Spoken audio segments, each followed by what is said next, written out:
What's up guys, it's Leanne Henry here and I am back with another video. Probably saw in the title of this video, I love a good deal. I will find a cheap flight and be on that thing, time permitting, as quickly as I possibly can. And my next international adventure, hence why my hair is done, is Thailand. And I got my ticket round trip for $147. Yes, you heard that right. I got a round trip flight from the United States of America to Thailand, clear on the other side of the world for $147 round trip. How did I do it? Allow me to tell you, as well as all the other hacks that I use to find cheap flights. Also, I will say that none of the stuff that I'm mentioning in this video is sponsored. I wish it was. Clearly you can see from my subscriber count that nobody is paying me for any type of promotions. This is all out of the kindness of my heart because I want you to win. All right. I have a few apps that I really love to use. Skyscanner and Skiplagged are my top two favorites. Skyscanner is an app where you can put in your beginning location, your ending location, and it'll pull up all of the flight prices across a number of airlines and give you all of those flights. You can also play around with your departure date and your arrival date to try to find the best rate. So it's cool for just a quick like, I wonder how much flights are this weekend, or I wonder how much flights are on whatever date that you choose. Skiplagged is amazing because it's like a hack. So they find like hidden city fares. So the way that it works is they'll find the best combination of flights for you, but they may not all be on the same airline. For example, I want to fly from Detroit to Los Angeles, LAX, but the flight on, let's say, Delta's website for a nonstop flight is $900, okay? Depending on when I'm going. Skiplagged will find a flight that is going international, right? So it's flying from DTW, taking a stop in LAX and flying on to, let's say, Hong Kong, right? But you will book the flight, get off in the city that you need to, and just not take the connecting flight. There's no rules against this. I mean, it goes against your moral compass. The first time I used Skiplagged, I felt all types of ways, like, oh my gosh, I'm wasting the seat. But it saves you money, so I'm all for that. So make sure you check out Skyscanner and Skiplagged. Now there are three other great ones that I've heard of, but I haven't personally used them myself. There's Hopper, Kiwi, and Hipmunk. I'm not 100% certain on how all of those apps work. So I know Hopper kind of pulls from all over the place. So they do similar things. So just make sure you do your research on the apps, find which one works best for you, which one you like to use the most, which one you feel like gets you the best deals, and stick with those. Another thing that is my absolute favorite is Google Flights. So what's really amazing about Google Flights is you can go in, pick your departure city, and you can pick any. So you can pick like whatever the algorithm will give you as a destination, and if it fits, then you just go ahead and book it. There's also a really cool thing that allows you to put alerts, so Google Flight alerts. Let's say I wanted to book a ticket for August, and I'm looking at the tickets right now, but I'm not sure if this is the best time to buy. I feel like maybe there'll be something that's closer to the date that's a little bit cheaper. So you can put a flag or an alert on that specific destination and that specific flight path, and Google will actually tell you when prices are likely to increase or when prices have decreased and this is probably the best time to buy. So that's a really, really great tool to use, Google Flights. And sometimes I'll just, in my leisure, go on to Google Flights in my web browser, type in my home city, which is DTW, and just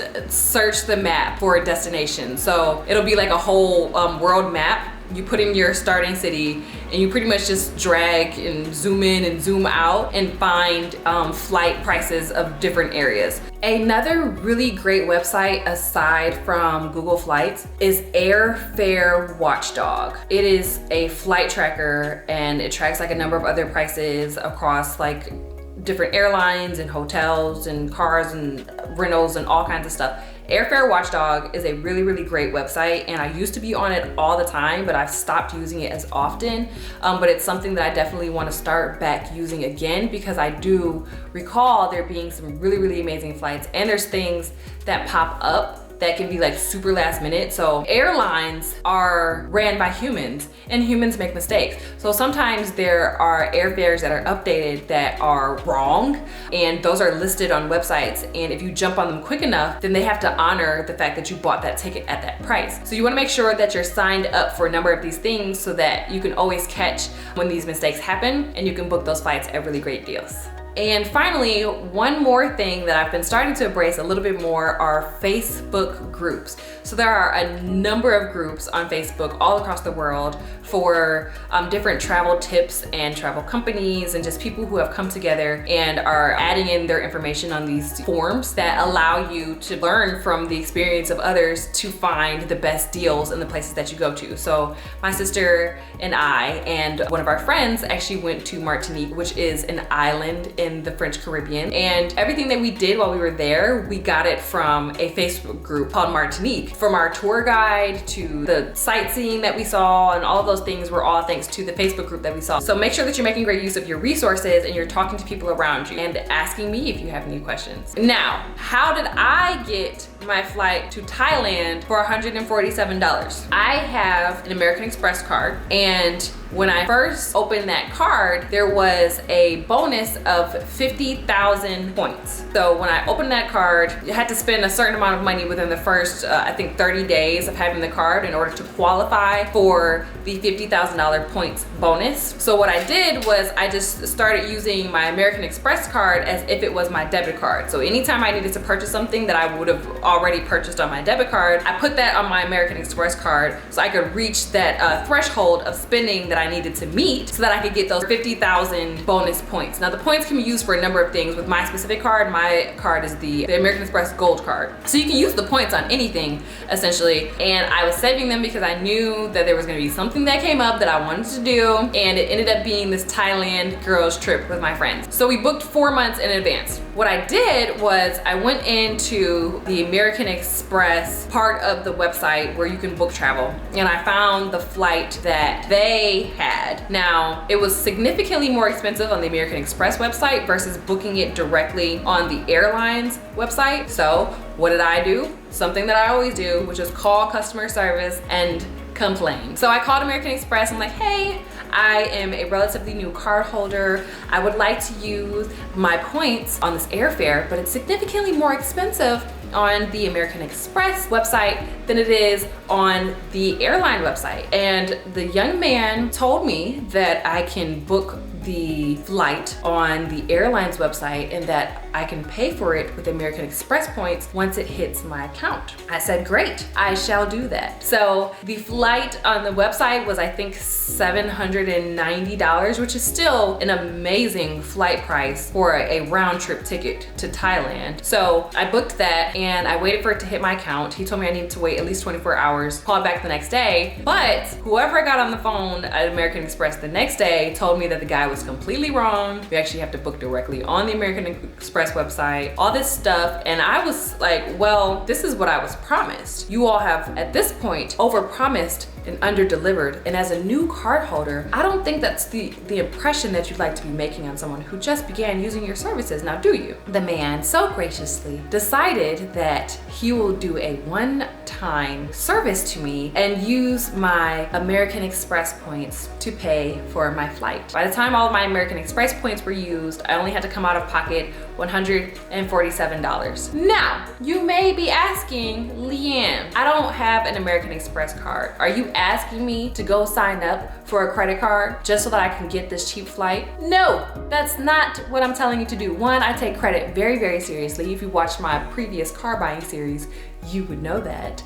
So I'm not telling you to be reckless and go out and open up credit card lines all willy-nilly. Do not do that. That is a bad decision, and your butt will actually be home because you ruined your credit instead of being out here living your best life, traveling the globe. However, I am saying that you need to use your resources. So if you come across something, you see discrepancy somewhere, or you see something that just doesn't quite look right, call customer service, complain, because these companies love to give out free stuff. You're just not asking for it. Always be an advocate for yourself. You just ask. The worst you could get is a no. So Skyscanner, skip lagged, Hopper, Kiwi, Hipmunk, Google Flights, and then other travel benefit cards. It's not just American Express that does this thing. So some credit cards have mileage rewards. Some credit cards have cashback deals that you can turn into flight credits. So there's a number of ways to do it. So if you have a credit card, I would recommend going on the website, doing a little bit of research, reading to see what the benefits and rewards you have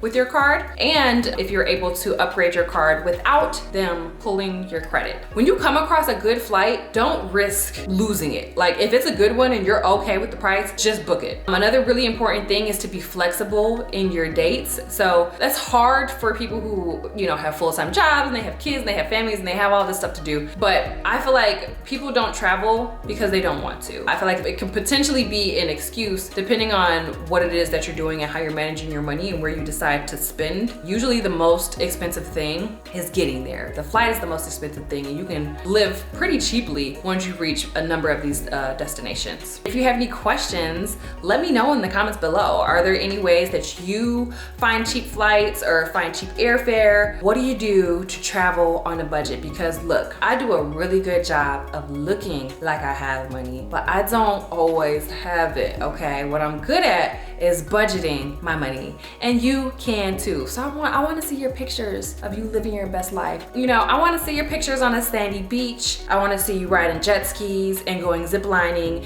and doing all of the things that involve living your best life and creating memories that last a lifetime. I hope this video was helpful and informative and I didn't go on too many tangents. Drop a comment below, give me a thumbs up. Don't forget to subscribe to my channel if you haven't already and share it with your friends. All right guys, I'll see you in the next one.